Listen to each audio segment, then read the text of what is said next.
La Normandie, avec ses falaises battues par les vents, ses villages de pêcheurs et ses routes étroites bordées de pommiers, a toujours abrité des secrets.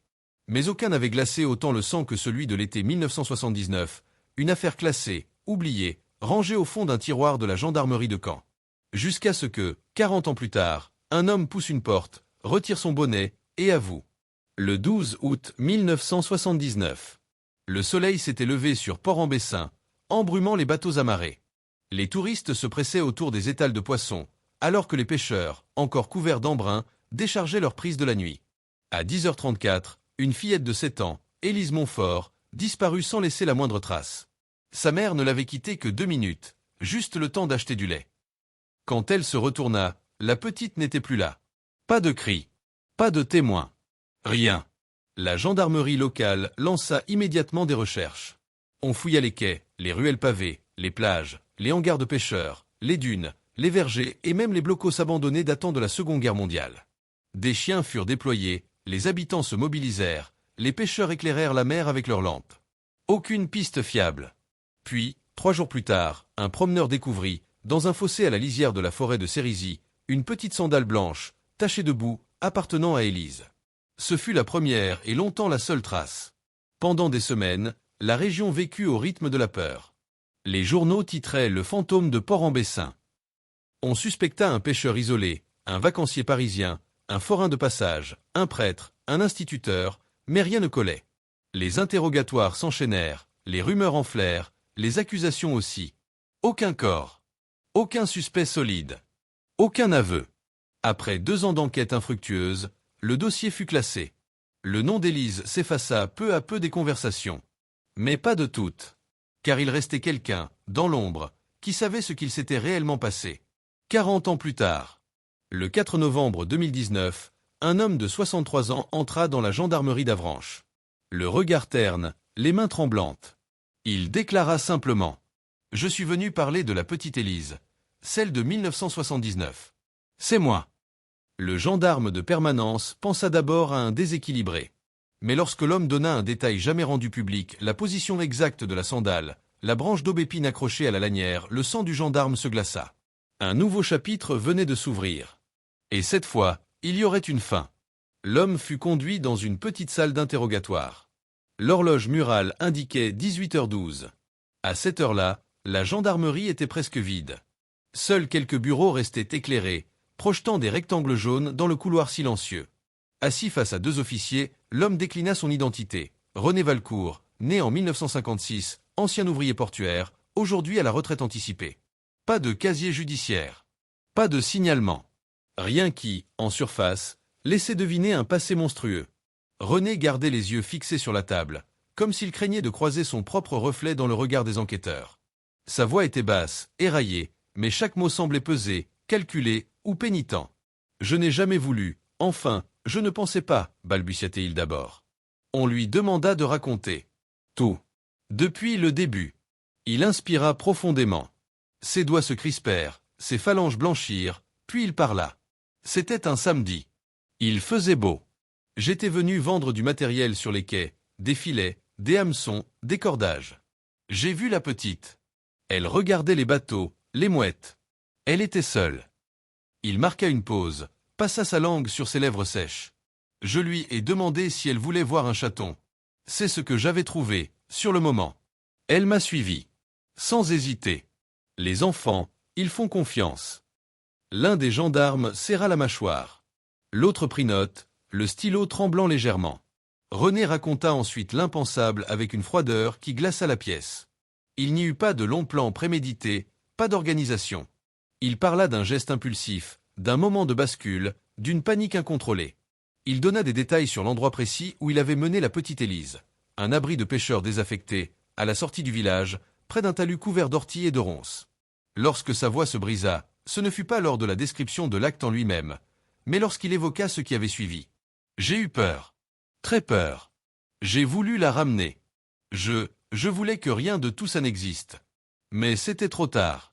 Alors j'ai traîné son corps jusqu'au fossé, près de Cérisy. J'ai laissé la sandale. Je croyais qu'on me retrouverait.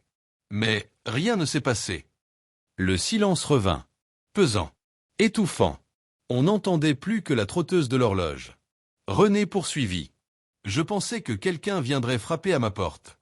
Je n'ai pas dormi pendant des semaines. Puis des mois. Et puis, plus rien.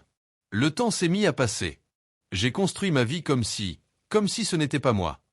40 ans à fuir son propre reflet. 40 ans à espérer l'oubli, sans jamais y parvenir vraiment. L'interrogatoire dura plus de 3 heures. À mesure que René parlait, les gendarmes ressentaient une étrange dualité. L'homme semblait sincèrement brisé, mais rien ne pouvait effacer l'horreur de son geste. Vers 21h47, après une dernière inspiration, René conclut. Je ne peux plus continuer. Elle revient dans mes rêves. Je vois sa main, sa sandale. Je dois payer. Je suis venu pour ça. Lorsqu'il fut placé en garde à vue, il ne résista pas. Il paraissait soulagé comme si, enfin, son fardeau trouvait un témoin. Mais une question demeurait, plantée comme une écharde dans l'esprit des enquêteurs. Pourquoi maintenant? Pourquoi, après 4 décennies de silence, cet homme avait-il choisi de parler? La réponse allait surgir, d'un détail inattendu. Lorsque René Valcourt fut transféré dans une cellule de garde à vue, les gendarmes restèrent un moment immobiles, comme suspendus entre l'incrédulité et la sidération. Un aveu spontané, sans pression, sans convocation, après 40 ans, cela paraissait presque trop simple. Le capitaine Leroy, chargé de l'affaire ce soir-là, demanda immédiatement à consulter le vieux dossier Montfort. Il fallut descendre aux archives, dans le sous-sol du bâtiment.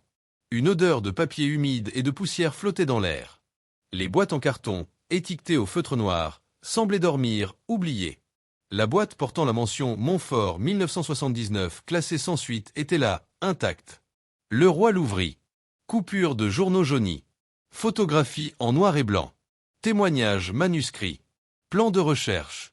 Au milieu, un sachet scellé, la sandale blanche d'Élise. Leroy sentit un pincement étrange au cœur. Il n'était même pas né au moment des faits, pourtant le poids de cette histoire semblait traverser le temps. Pendant ce temps, en cellule, René resta assis sur son lit métallique, le regard perdu. Le surveillant l'observa derrière la vitre sans teint. Aucun signe d'agitation. Pas de larmes. Juste une sorte de vide résigné. Le lendemain matin, à 8h05, l'interrogatoire reprit. Cette fois, un psychologue était présent, ainsi qu'un officier de police judiciaire. On voulait comprendre ce déclic, cette fissure dans le silence qui avait soudain cédé. René s'exprima avec encore plus de calme que la veille, comme si avoir dormi derrière les barreaux l'avait ancré dans la réalité. « Pourquoi maintenant » demanda l'officier. René fixa le sol. « Parce qu'elle est revenue. » Un frisson parcourut la salle. « Qui est revenu » Il releva la tête. Ses yeux étaient cernés, mais étrangement lucides. « La petite. » Pas son corps, ce serait trop simple. Non. C'est sa voix. Depuis quelques mois, elle me parle. Dans mon sommeil. Dans le silence. Elle me demande de dire la vérité. Je n'en peux plus. Astérisque. Il passa une main sur son visage, visiblement épuisé. J'ai tenu 40 ans. 40 ans à me dire que si je restais silencieux, ça disparaîtrait. Mais elle a grandi dans ma tête. Elle n'a plus 7 ans. Elle veut que je parle. Les enquêteurs échangèrent un regard lourd de sens. Était-ce une stratégie? Un délire? Ou la manifestation tardive d'une culpabilité dévorante? Le psychologue nota simplement « hallucination auditive possible, liée à la culpabilité et au refoulement ». Pourtant, quelque chose n'allait pas.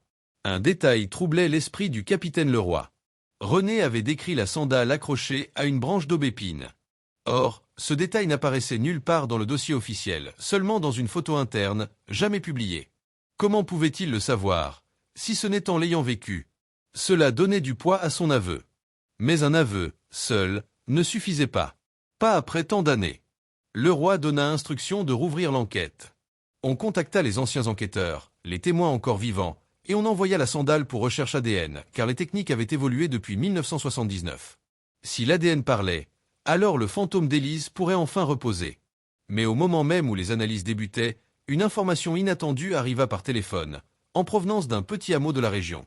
Quelqu'un affirma avoir vu René Valcourt, le jour de la disparition, à un endroit incompatible avec son récit. Et cette personne jurait n'avoir jamais été interrogée à l'époque. Une contradiction venait de fissurer l'aveu. Était-il vraiment le meurtrier? Ou un homme rongé par la culpabilité d'un autre crime, qui s'accusait du mauvais? La gendarmerie reçut l'appel le 6 novembre 2019 à 14h22. Au bout du fil, une voix féminine, légèrement tremblante, se présenta. « Je m'appelle Sylvie Caron. J'habitais Port-en-Bessin en 1979. J'ai vu cet homme. Celui dont vous parlez aux infos. René Valcourt. Je l'ai vu ce jour-là. Mais pas où il dit être. » Le capitaine Leroy sentit immédiatement l'importance de ce témoignage. On convia Sylvie à se déplacer pour une audition formelle. 2 heures plus tard, une femme d'une 60aine d'années, manteau beige, écharpe de laine serrée autour du cou, entrait dans la salle d'interrogatoire. Sylvie posa son sac, inspira profondément, puis raconta. « J'avais 19 ans. J'étais apprentie coiffeuse. Le 12 août 1979, j'ai vu René Valcourt, pas près du vieux hangar de pêcheurs, mais sur la route de Bayeux, à environ 11 heures. Il vendait du matériel dans sa camionnette. Je m'en souviens parce qu'il m'a proposé une boîte d'hameçons pour mon frère. » Leroy fronça les sourcils. René, dans son récit, affirmait avoir abordé Élise vers 10h30, puis l'avoir emmenée immédiatement derrière les quais. Selon le témoignage de Sylvie, il se trouvait 7 kilomètres plus loin, à un horaire incompatible. Était-il confus après 40 ans, ou mentait-il? Pourtant, Sylvie ajouta un détail glaçant. Il portait un t-shirt bleu ce jour-là. Taché, comme de terre ou de boue. Je m'en souviens parce que ça m'avait dégoûté.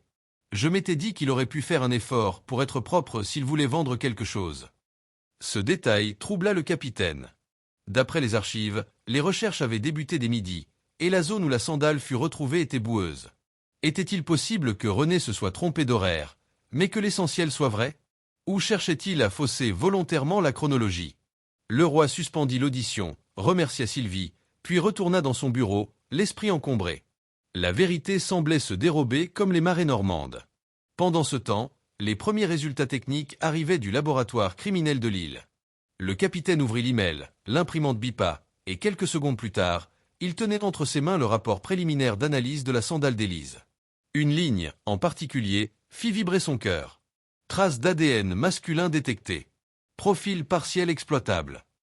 Ce n'était qu'un début, mais après 40 ans, c'était presque un miracle scientifique. Les techniques modernes pouvaient parfois isoler des fragments microscopiques, même après des décennies. On lança alors une procédure de prélèvement ADN sur René Valcourt, avec son consentement qu'il donna immédiatement, presque avec empressement, comme s'il souhaitait sceller son sort. Le soir même, lors d'un nouvel entretien, Leroy lui fit part du témoignage de Sylvie. Elle dit vous avoir vu sur la route de Bayeux à 11 heures. Pas près des quais. Pas avec la fillette. René resta silencieux durant plusieurs secondes. Il cligna des yeux, cherchant dans sa mémoire brumeuse. Peut-être que je me trompe. Ça fait si longtemps. Je mêle les heures. Je ne sais plus. Mais je sais ce que j'ai fait. Son insistance semblait sincère, mais sa confusion inquiétante. Puis il glissa, presque dans un souffle. Vous savez, il y avait quelqu'un d'autre. Ce jour-là. Quelqu'un qui m'a vu. Qui aurait dû parler. Leroy se pencha vers lui. Qui? René releva les yeux. Et pour la première fois depuis ses aveux, une lueur étrange brilla dans son regard. Un homme. Un pêcheur. Il était là. Il m'a vu avec elle. Mais il n'a rien dit. Et je me suis toujours demandé pourquoi. Astérisque. Son nom. René hésita. Sa voix devint rauque. Je ne suis plus certain. Mais je crois, oui, je crois que c'était un Durand. Gérard, ou Gérald, quelque chose comme ça. Un frisson parcourut Leroy. Le dossier de 1979 mentionnait effectivement un témoin. Un pêcheur prénommé Gérard Durand, interrogé brièvement à l'époque, mais qui avait, selon les notes, rien observé d'inhabituel. Alors, avait-il menti? Avait-on raté, en 1979, le seul témoin clé? Un homme venait de s'accuser après 40 ans. Un témoin contredisait l'aveu. Un autre, oublié, pourrait détenir la clé. Et dans quelques jours, l'ADN parlerait. Et cette fois, la Normandie allait devoir affronter sa vérité. Le lendemain, à l'aube, un vent glacial fouettait les quais de Port-en-Bessin. Le capitaine Leroy s'y rendit en personne. Les bateaux revenaient de la marée du matin, les moteurs ronronnaient, les mouettes tournaient au-dessus des casiers débordants de crabes. Un décor inchangé depuis 1979. Comme si le temps, ici, refusait d'effacer quoi que ce soit. Il tenait entre les mains la photocopie du vieux procès-verbal. Témoin, Gérard Durand pêcheur. Aucune observation pertinente. Pourtant, si René disait vrai, Gérard avait vu quelque chose, et s'était tu. Mais retrouver un homme 4 décennies plus tard relevait du défi. Certains témoins étaient morts, d'autres avaient quitté la région, d'autres encore se terraient derrière un silence épais, presque complice. La Normandie savait garder ses ombres. Le roi commença par interroger les marins présents sur les quais. La plupart se souvenaient vaguement d'un Durand, oui, mais qu'il ne venait plus depuis des années. Un ancien pêcheur, moustache blanche, pipe au coin de la bouche, finit par lâcher. Gérard Durand. Il s'est retiré il y a longtemps. Maison Bleue près des dunes de Com, s'il est encore vivant. Cette phrase sonnait comme un fil qu'on tire dans un pull usé, celui qui menace de se défaire entièrement. Pendant que l'équipe préparait une visite à Com, un mail urgent arriva du laboratoire de Lille. Objet, résultat ADN, comparaison Valcourt, échantillon Montfort.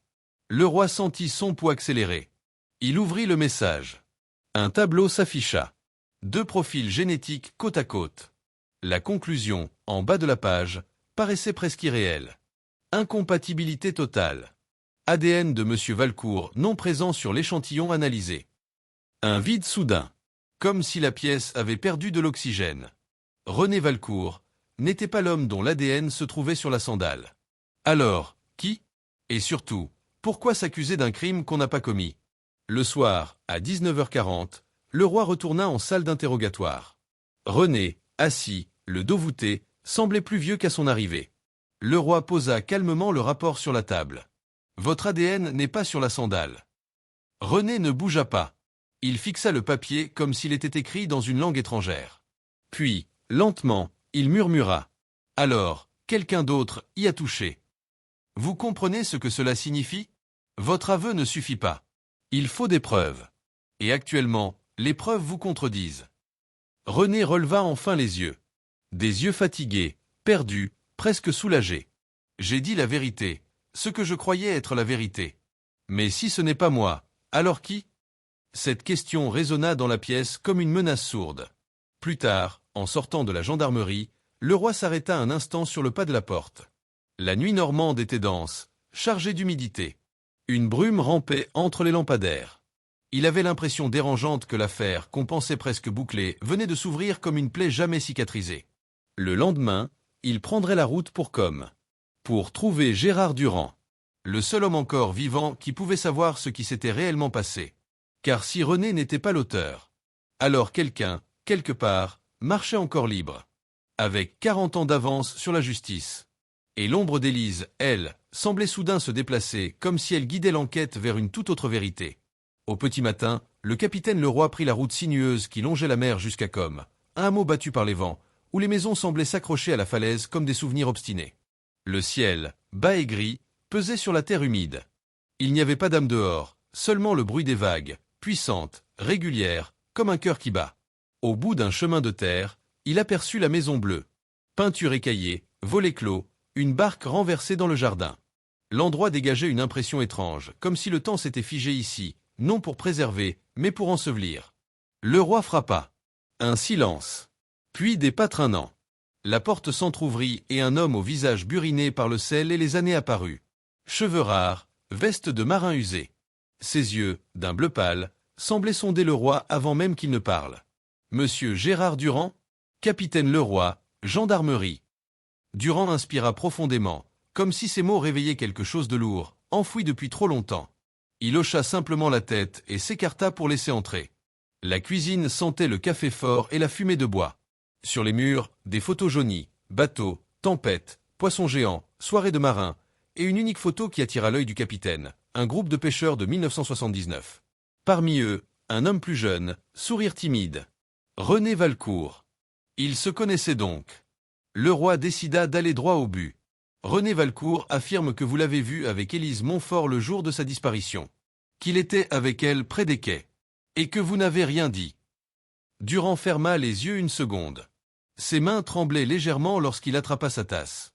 Puis il répondit d'une voix grave, cassée par l'alcool ou par le regret, difficile à dire. C'est faux. Je n'ai pas vu René avec la petite. Je l'ai vue, oui. Mais pas avec elle. Pourquoi l'enquête dit-elle que vous n'avez rien remarqué d'inhabituel? Durand déglutit. Le tic de sa mâchoire le trahit. Parce que je n'ai pas tout dit. Le silence se posa entre eux, lourd comme une pierre. J'ai vu quelqu'un, mais ce n'était pas René. Le roi sentit un froid le traverser. Qui? Durand posa sa tasse, les doigts crispés. Je ne sais pas son nom. Un homme, que je n'avais jamais vu au port. Il parlait avec elle. Il l'a prise par la main. Je l'ai suivie du regard, puis j'ai regardé ailleurs. J'ai pensé que c'était son père. Il releva les yeux, noyé d'une culpabilité vieillie. Si j'avais parlé, peut-être qu'on l'aurait retrouvé. Pendant ce temps, à la gendarmerie, la nuit déraillait lentement pour René Valcourt. Il ne dormait pas. Assis sur son lit de métal, il fixait le mur. Ses lèvres bougeaient sans son au début, puis les mots commencèrent à s'échapper, haletants. Je suis désolé, si désolé. Je ne voulais pas. Je l'entends encore. Il plaqua ses mains sur ses oreilles, comme pour étouffer une voix invisible. Le surveillant l'observait depuis le couloir. Il tapa doucement à la vitre. Monsieur Valcourt? Tout va bien. René sursauta, prit une longue inspiration, puis répondit d'une voix étranglée. Elle est là. Dans le noir.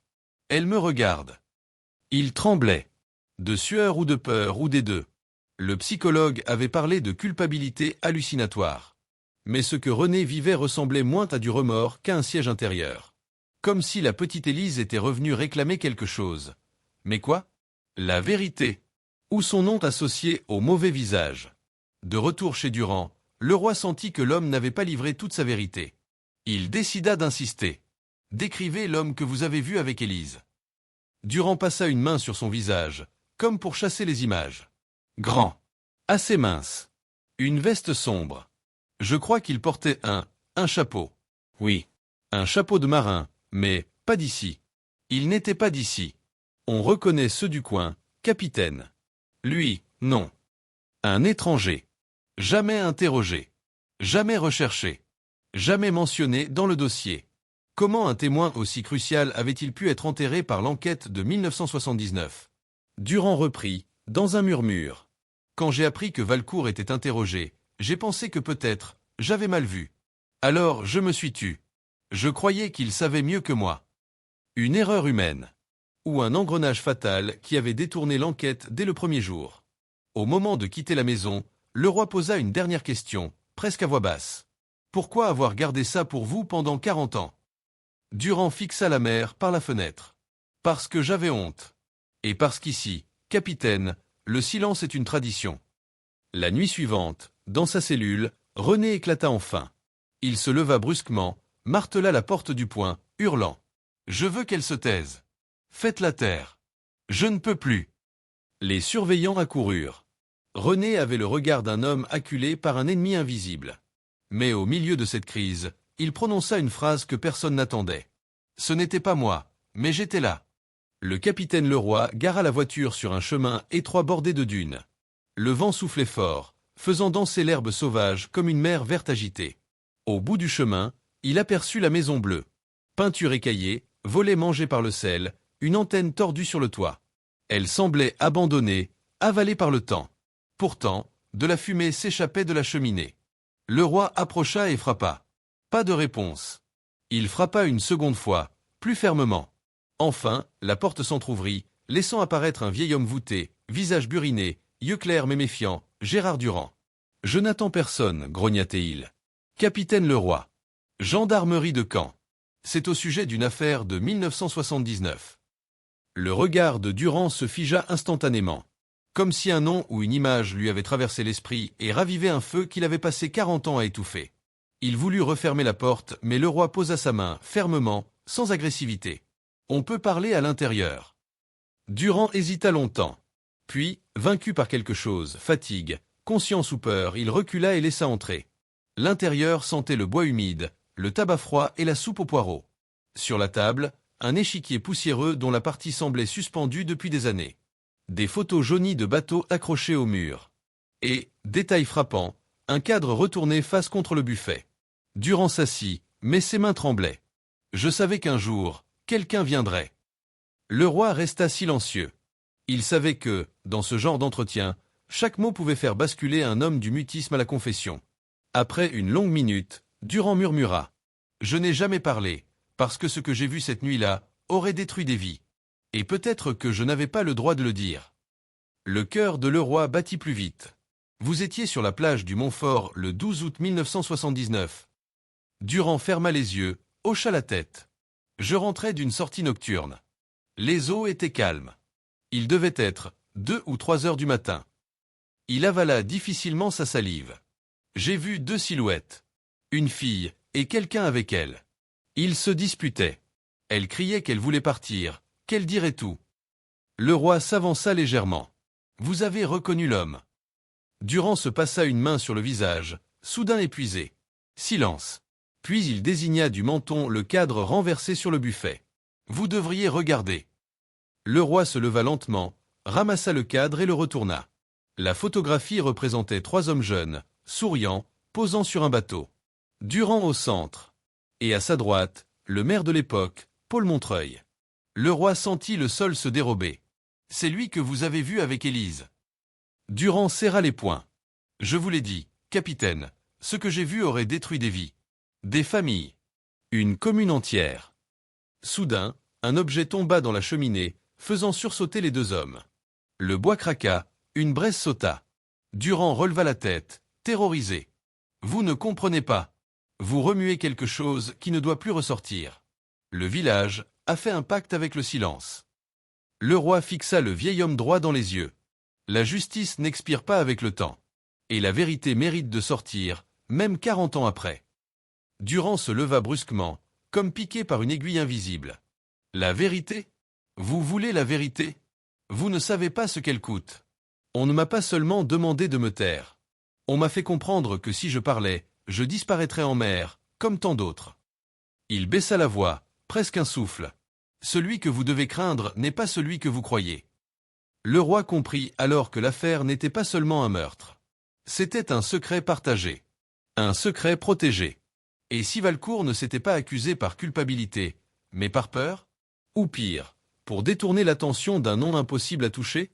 Alors, qui était le véritable homme dans l'ombre d'Élise cette nuit-là? Et surtout, pourquoi René avait-il attendu 40 ans pour parler, si son aveu était faux? La neige commençait à tomber dehors, silencieuse, comme si la Normandie voulait ensevelir à nouveau ce qu'on venait de déterrer. En quittant la Maison Bleue, le capitaine Leroy sentit le vent redoubler de violence. La nuit était tombée d'un seul coup, avalant le paysage. La lampe du Porsche se balançait sous les rafales, projetant des ombres instables sur les dunes. Alors qu'il ouvrait la portière de sa voiture, il aperçut dans son rétroviseur une silhouette. Immobilisée. À quelques mètres derrière. Trop loin pour distinguer un visage. Trop proche pour être un hasard. Le roi se retourna brusquement, mais la silhouette n'était plus là. Juste le bruit du vent, et le claquement des vagues au loin. Une sensation désagréable lui glissa le long de la colonne vertébrale, comme un avertissement muet. Sur la route du retour, son téléphone vibra. Un message du poste. René Valcourt demande à vous parler. Urgent. Il était presque 22 heures. Le roi hésita un instant. Il était épuisé et hanté par les paroles de Durand. Mais un homme qui s'accuse à tort ne demande pas à parler en urgence sans raison. Il fit demi-tour. À la gendarmerie, René se tenait debout dans la salle d'interrogatoire, les mains crispées sur la table, les yeux cernés. Il semblait avoir vieilli de 10 ans en quelques heures. Le roi entra. René chuchota, comme si les murs pouvaient écouter. « Je dois corriger ce que j'ai dit. Il y a quelque chose que j'ai oublié. » Le roi croisa les bras, patient. René inspira profondément, puis lâcha. « Je n'étais pas seul quand je suis arrivé sur la plage. Quelqu'un d'autre s'y trouvait déjà. » Le roi sentit une tension se serrer dans sa poitrine. « Qui » René secoua la tête. « Je ne l'ai pas vu clairement, mais j'ai entendu sa voix. Une voix que je connaissais. » Il ferma les yeux pour retrouver le souvenir, comme on fouille dans une pièce sombre. Elle pleurait, et lui disait « Tu ne comprendras jamais ce que je fais pour toi. » Cette phrase transperça l'air. Exactement ce que Durand avait décrit sous une autre forme, une dispute, une menace, un « tu ne diras rien ». Le roi s'approcha. « René, vous avez dit que c'est vous qui l'avez frappé. » Valcourt se mit à trembler. « Je croyais. J'ai vécu 40 ans avec cette idée. Je suis arrivé après, j'ai cru, j'ai pensé que c'était moi, parce que... » Il se gifla la poitrine du poing, désespéré. « J'étais amoureux d'Élise. Je l'aimais. Et je n'ai rien fait pour la sauver. Alors dans ma tête, j'étais coupable. » Une larme glissa sur sa joue. Pas une larme de soulagement, une larme d'homme brisé. Le roi resta silencieux. La culpabilité peut être si lourde qu'elle déforme la mémoire, qu'elle sculpte un faux souvenir pour lui donner un sens. Peut-être que René s'était convaincu qu'il était le meurtrier, parce que l'alternative était plus insupportable encore. Avoir fui, avoir laissé Élise mourir, et avoir survécu.